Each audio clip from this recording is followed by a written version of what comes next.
Chances and Services Unit. We both help families find childcare as well as Ben works directly with the communities and with business leaders. We also have a small but mighty team. There are 7 of us, and these are our other colleagues. And I believe you're going to get a copy of the slides as well. It will be on the website. So you'll have access to that, because later on I'm going to give some data. And if you can't really see specifically the data, it's okay. We can either get it for you, or you can access that PowerPoint. But, so the Childcare Resource and Referral Network, we are a specific one with CASY, or Chances and Services for Youth. Our world is acronyms. I don't know how many of you that's kind of world is, but it totally is for us. But we cover 24 counties across the state. We cover from basically Terre Haute over to Richmond, the whole middle section of Indiana, excluding Hendricks, Marion, and Hamilton. But every county in the state has a child care resource and referral network that they can connect with. So our mission is to strengthen Indiana's local early care and education infrastructure by connecting families to quality care, supporting providers, building capacity, and engaging community leaders as advocates for high quality, affordable early care and education. We know that 90% of the brain is developed before age 5. And that is why it is so crucial for these little learners to have access to high quality care before they even get to kindergarten, so that they are ready for school when they come of age. So how we support our Indiana families. We know that families thrive when they are healthy, happy, and supported. And when they face barriers to finding childcare or to meet their basic needs, whether it be financial, health, or social, we are here to help.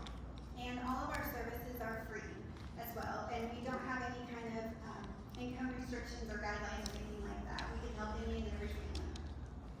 But basically, we help support families by taking the guesswork out of choosing child care. We provide guidance by phone, in person, or even online. We are trying to make sure we can reach families wherever they are. Sometimes families work during the day, and our office hours are typically 9 to 5. So in the last couple of years, we developed an online form, because sometimes families, 10 o'clock at night is when they're able to sit down and actually be just ready to seek support or something. So we have an online way that they can reach us, so that we can help them the next day. But basically, we also help families find financial support to help pay for childcare. We know childcare is expensive, and it takes a lot of work to run, but we do our best to help families find those financial opportunities, whether it be through the Child Care and Development Fund, which is a federal program to help low-income families be able to afford and access high quality care, as well as we try to find some programs, whether it's sibling discounts, or maybe they offer a sliding fee scale. But basically, we do what we can to meet every need of the family and those individual needs, because every family is different in what they're looking for. So not only do we help them find or do our best to help them find quality child care, but we can also help connect them to other local resources when there's a need. In the last couple of years, we rolled out being able to connect through a platform called Find Help. Especially during the pandemic, we found out when we have conversations with families, we find out not only are they needing child care, but they need help paying their bills, they need help with transportation, they need help accessing health insurance, or just anything. So we actually use Find Help to help them connect to those local resources. And through that, we try to help connect families with, you can go next slide, thank you, health and well-being, social supports, economic assets, school-age education, as well as training and careers. And then I do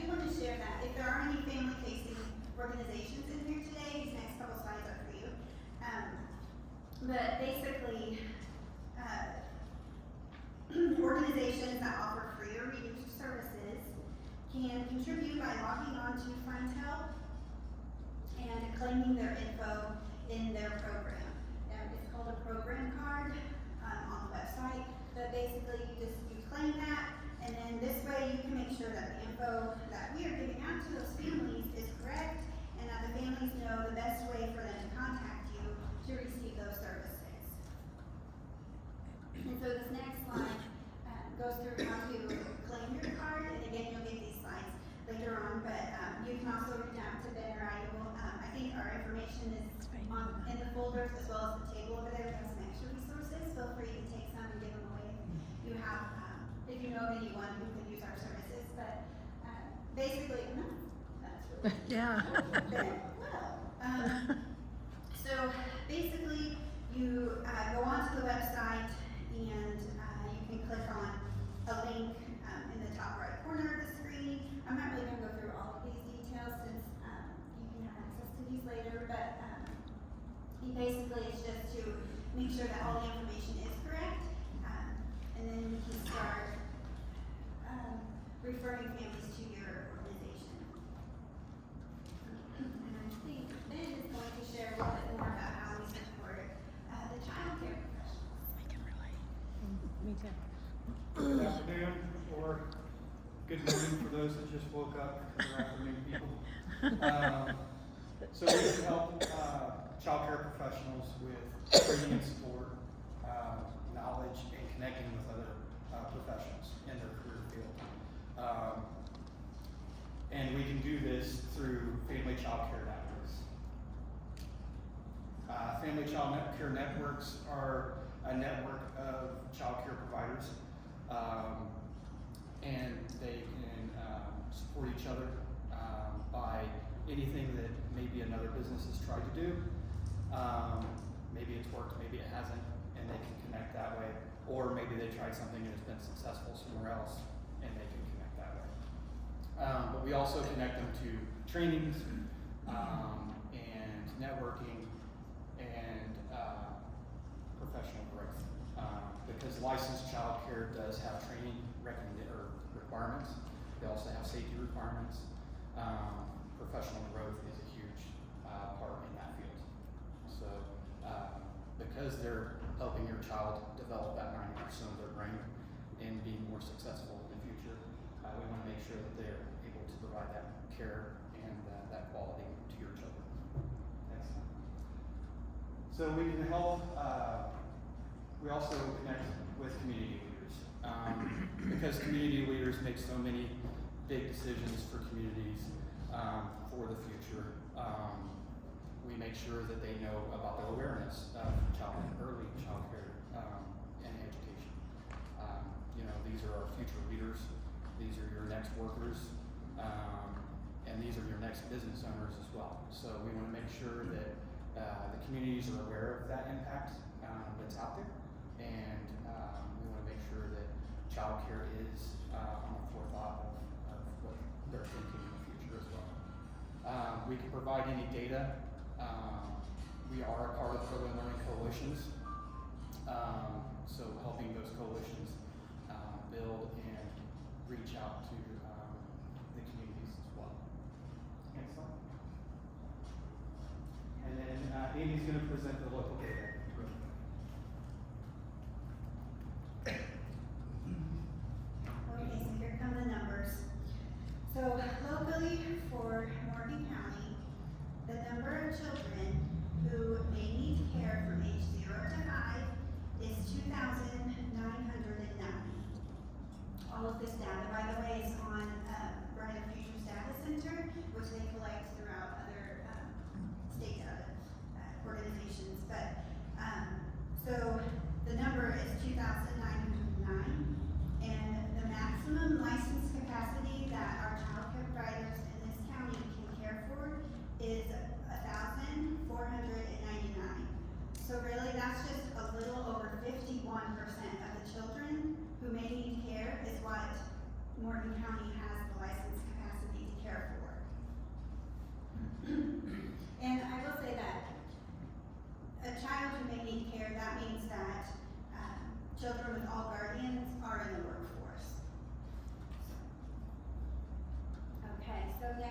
take a look at some licensed and regulated programs in the county. So the number of programs that we have in this county is 32. And programs with the non-traditional hours is 4. And by non-traditional hours, we mean that they are open before 6 a.m. and they are open later than 6 p.m. And then there is one program that offers weekend hours. So if you think of the different factories or warehouses that are around the county, they may have a second or third shift, and we don't really have that many programs to be able to support those families if they have those children that need care. And then looking at quality, I will share that Indiana has a quality rating improvement system, which is voluntary. But basically, any licensed or regulated program within the state can participate. And there's different levels. It's called Pass to Quality. I don't know if any of you are familiar with that, but the state looks at level 3 and 4 as being considered high quality. The different levels, basically their programs take extra steps or they follow extra standards to help improve the overall quality of their program. That's basically what the Pass to Quality is. So looking at our county, I'm sorry, I hate saying our county because I'm from Morgan County, so this place has a special place for my heart. Okay, anyway, so the number of high quality programs that we have is 5. And the high quality license capacity is 160 children. And so that means that the percent of high quality capacity is only 10% of the programs that we have in this county. And I will say that Pass to Quality is a voluntary program, so those programs that maybe are not regulated or are regulated but choose not to participate, that does not necessarily mean they're not running a high quality program. It's just that the state looks at the Pass to Quality in the level 3 and level 4. So I kind of just want to preface that. But and basically high quality means that they have more engagement with the caregivers. They're following those standards that caregivers are down on the floor connecting with the kids, not sitting in the chair off to the side on their phone. Or they take the extra step of having family conferences with the families like twice a year, and just to kind of help with the overall developmental milestones for the children. And then I think I'm going to pass it over to Ben. You're a lot taller than me, and there you go.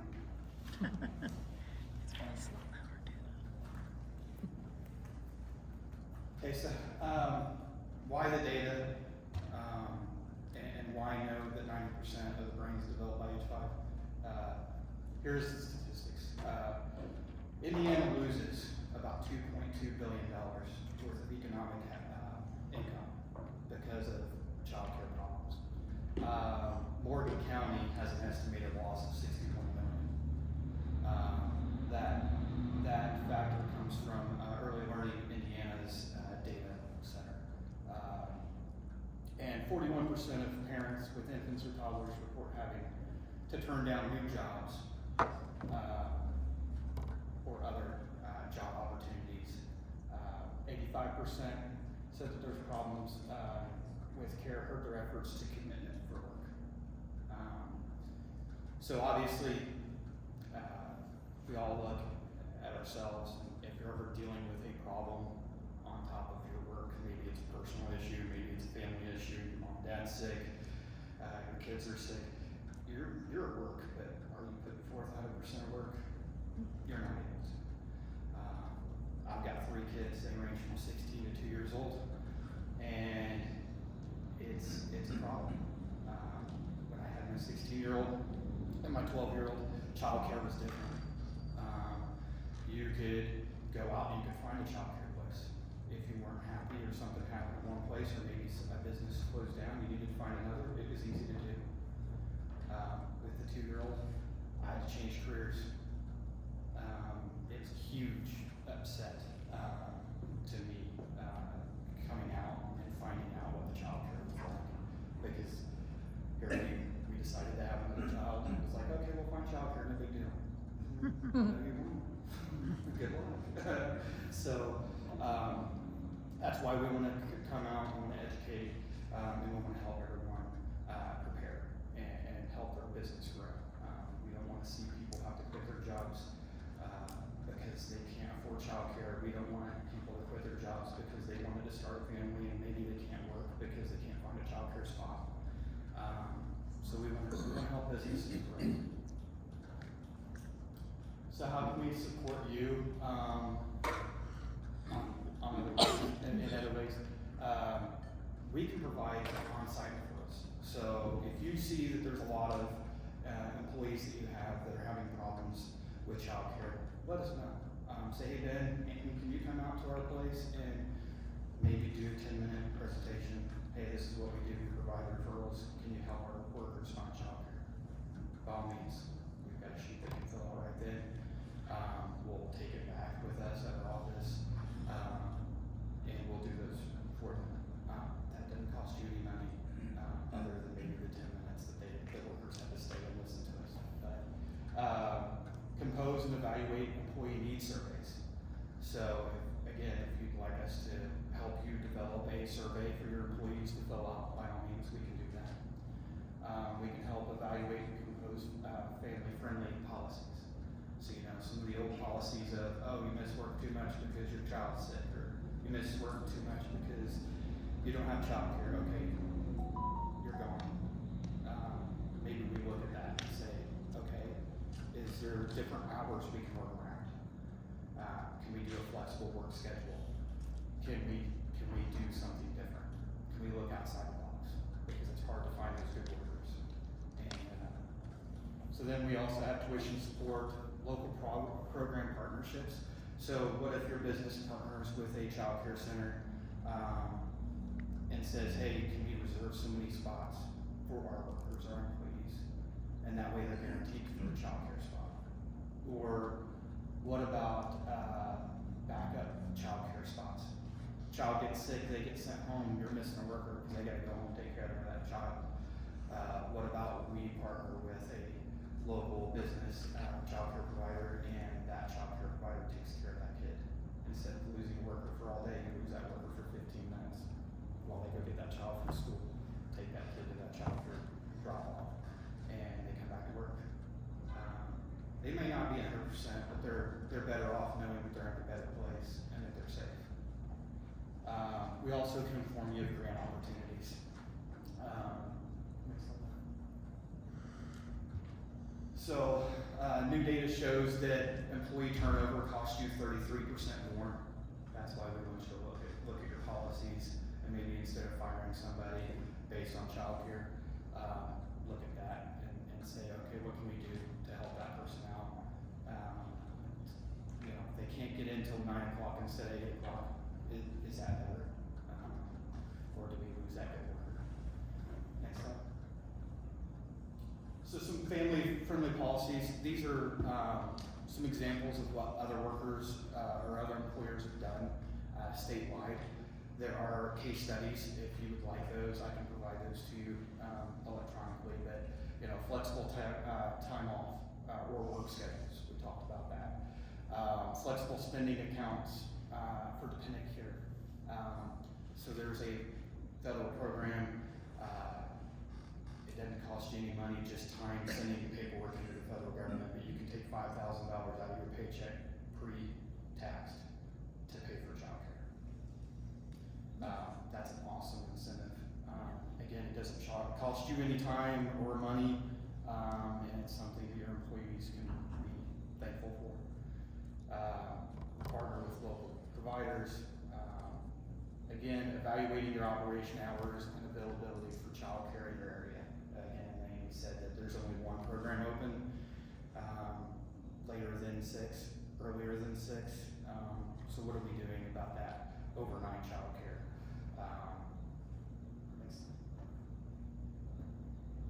And then we got to look at this as an investment. Short term, you're keeping your workers. Maybe you're recruiting better talent because you've got better benefits. But also we got to look at the long-term investment. The long-term investment is for every dollar you invest, you will see a $13 return to your communities.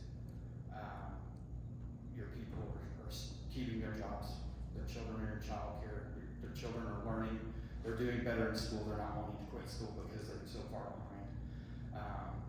They're continuing on their education and then possibly working for you or taking your jobs because, you know, you've got to retire at some point, but you're creating future leaders.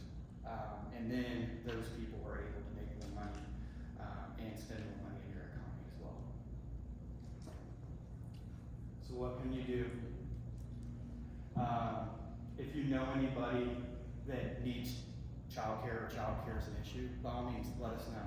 Have them get our number out. Have them give us a call. All our services are free to everybody and anybody. If you know an employer that may need help, maybe they're struggling with gaining employees or keeping employees, let us know. We could just, you know, at least give you a flyer, maybe you put it up in the break room and they can see it, or maybe you give it to your new employees when they come on to onboarding and say, hey, here's a resource you can use. Claim your card on Find Help if you're a non-for-profit agency. By all means, we're helping these families try to seek other resources, and to do that, we use Find Help. So if you're on there, we can refer you. Families that need assistance paying for childcare, we can forward them onto CCDF or connect them, or you can as well. There's the information there. And then lastly, if you have any spare time, you can join the Morgan County Early Learning Task Force. So we're taking a deep dive and looking at early learning in Morgan County and what we can do to resolve the issue. There's also a meeting coming up. Yes. There's a HR roundtable next Thursday at 12:30 at the library here in Martinsville. And I believe there's a registration link on the Chamber's website, but it's not too late to register for that. We're gonna really take a dive into, how we can better support employers and those families that you have when it comes to the child care. And if you do have a lot of employees, and one flyer doesn't do it for you, by all means let us know. We can send you the electronic version so you can